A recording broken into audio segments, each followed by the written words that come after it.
Fox News alert, President Trump making it very clear that if America has to get involved in Iran, it'll end on our terms. And it looks like he's preparing for any scenario. The E-4B Doomsday plane just made an unexpected flight to D.C. The $500 million aircraft was designed to withstand nuclear blasts and keep top government officials safe when threats are off the charts. And it landed at Joint Base Andrews under the cover of night on Tuesday. Right now, the United States has two destroyers anchored in the Mediterranean, the USS Sullivans and the USS Thomas Hudner.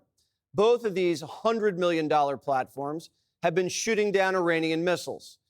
To the south is a carrier strike group, the USS Carl Vinson in the Arabian Sea just off the coast of Iran, flanked by 4 warships providing security to U.S. bases in the region, and a super carrier, the USS Gerald Ford. It's on its way and should be on the scene soon. Dozens of F-16s have been repositioned from Italy to the Saudi Arabia base, and F-22s and F-35s are on their way. Now, if we're going to drop bunker busters on the Iranian nuke site, it'll be done by B-2 stealth bombers. These aren't officially in the region, but sources tell Primetime they've seen tactical movement in the last 24 hours. This is a major moment for Trump, and he's aware that his legacy is on the line. Quote, he is in his last term of his presidency. He may or may not see a window to do something that is something he's always believed is right and is important for the world, and has the added benefit of being legacy building. And this is a window.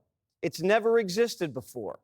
It will likely never exist again insofar as he can do anything about it. So while he has that window, he's going to take a shot, even if it is not something that everybody agrees with. Now, the president says he hasn't made up his mind, and he's keeping his options open, and we believe that. Iran's foreign minister is flying to Switzerland for talks with the Europeans tomorrow. 47's offering them one last chance. Regarding the ongoing situation in Iran, I know there has been a lot of speculation amongst all of you in the media regarding the president's decision-making and whether or not the United States will be directly involved. In light of that news, I have a message directly from the president, and I quote, "Based on the fact that there's a substantial chance of negotiations that may or may not take place with Iran in the near future, I will make my decision whether or not to go within the next 2 weeks." This could be Trump giving the Ayatollah a final olive branch, or it could be a pump fake, and we could go in tomorrow. And 2 weeks from today is July 4th. Maybe Trump's planning for fireworks halfway around the world. We don't know. The CIA director told lawmakers Iran's locked and loaded, and their nuke program's at the goal line. Quote, it's like saying a football team marched 99 yards down the field, got to the 1-yard line, and they don't have the intention to score. Now, the CIA told us things before the Iraq War that turned out not to be true. The difference is this time, the inspectors have seen the program. We've all seen the program, and the Israelis see everything. There's no question the Iran nuclear program is alive and active. The only question is how long it'll take them to nuke up when they get the go-ahead. Now, Iran is the world's lead sponsor of terror, and with a nuclear weapon, it could hold the world hostage. Not to mention, they control the shipping lanes where 1/3 of the world's oil goes through.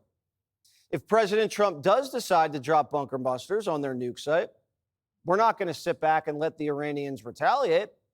So there has to be a massive air campaign that goes along with this. We'd have to knock out Iran's ballistic missile stockpiles and any offensive capability, so we're not sitting ducks. There's probably a rich target list that Trump would have to approve. The Guardian reported Trump was getting cold feet, worried about the effectiveness of bunker busters and not willing to use tactical nukes. But the White House tells Fox that's not true. Everything's on the table, even tactical nukes. The big question is if the United States does target Iran, what happens next? The White House isn't considering boots on the ground. Iran's 3 times the size of Texas and surrounded by mountains. Invading Iran by land? Almost impossible. And here's why. To the west, the Zagros Mountains, a rocky wall with narrow passes, easy to defend, hard to attack. To the north, the Elburz Mountains, rising like a shield beside the Caspian Sea. To the east, more rugged mountains near Afghanistan and Pakistan. Still no easy entry. And in the middle, two deadly deserts, Dashti Kavir and Dashti Lut. Scorching heat, salt flats, sand that swallows tanks, mountains, deserts, bottlenecks. Iran is a natural fortress, and that's why invading Iran by land is a military nightmare. Iran's different than Iraq because you wouldn't have legions of foreign fighters pouring into the country to target Americans.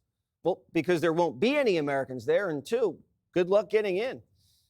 The war is escalating quickly. Last night, an Iranian missile struck an Israeli hospital. Israel's calling it a war crime, and its defense minister says the Ayatollah can no longer continue to exist. Israel just destroyed a nuclear reactor, which was producing plutonium. And no one's coming to the Ayatollah's side. Hezbollah hasn't fired a single missile since the start of the campaign. The Shiites haven't targeted American military bases in Iraq. And the Houthis in Yemen have been quiet. The Ayatollah's all alone, hiding in a bunker. His nuclear scientists and generals all assassinated. He's 86 years old. He's ruled Iran with an iron fist for over 3 decades. The man's a proud, stubborn, religious revolutionary. Something tells me he's going to go down fighting. Now, if the United States neutralizes his nukes and his missiles, is he still able to wield power? The Iranian economy is a disaster. He can't protect his people. He's mistreated them for years. So the streets will start to teeter. It's possible he hangs on, but a coup is likely. Or does Trump greenlight Israel to take him out? If the Ayatollah stays in command, he will retaliate, and Israel will kill him. Activate sleeper cells. Israel's going to kill him. Now, we don't know that, but we have to use a light touch. This is delicate. We don't have a problem with the Iranian people. We have a problem with the regime. An unarmed Iran that's not an arch enemy of the United States could lead to the region uniting under American sponsorship and give us major leverage over the Chinese, who import almost all of their oil. The risk is being too ambitious and not grounded in reality. There's also a risk of doing nothing. There's downside to everything.